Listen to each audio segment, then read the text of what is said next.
Mike, talking about old ballparks, playing the Rockies, you can't help but think a little bit about the 2-year stint that Colorado had at Mile High Stadium. And I know that's a place that you actually played a little bit at.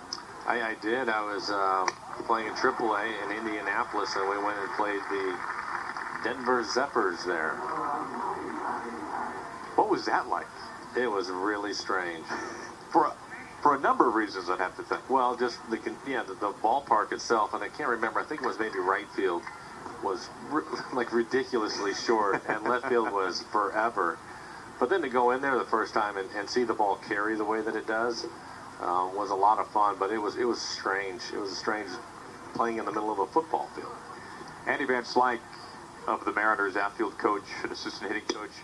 Van Slyke was with the Pirates when the Rockies were playing at Mile High, and he was telling a story earlier in spring training about an at-bat that he had at Mile High Stadium where he caught it off the very tip of the bat. He broke his bat, and it one-hopped off the wall for a double, and he stands up at second base, and he's looking out to the outfield, and he's saying to himself, there is no way that just happened. I broke my bat, and it one-hopped off the wall, and he said his second thought was, man, would I love to hit here for a full season.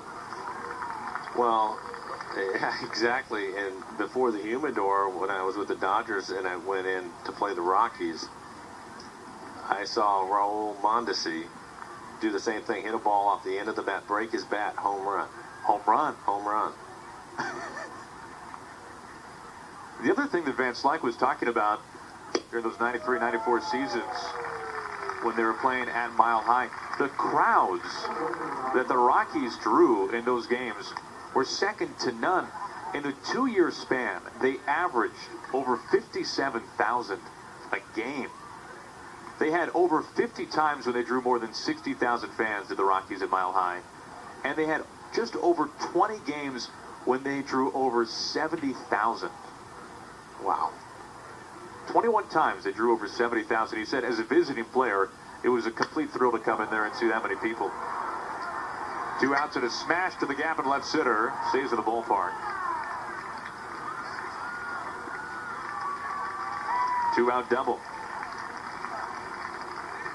On the other side of that, Aaron, I also played in the old ballpark in Cleveland, and it held, I don't know how many thousands, same thing, 70,000. Right.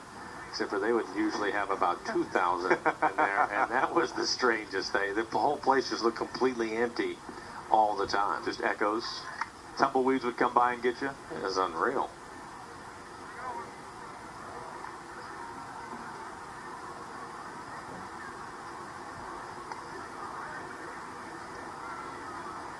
This is Descalso, the former Cardinal.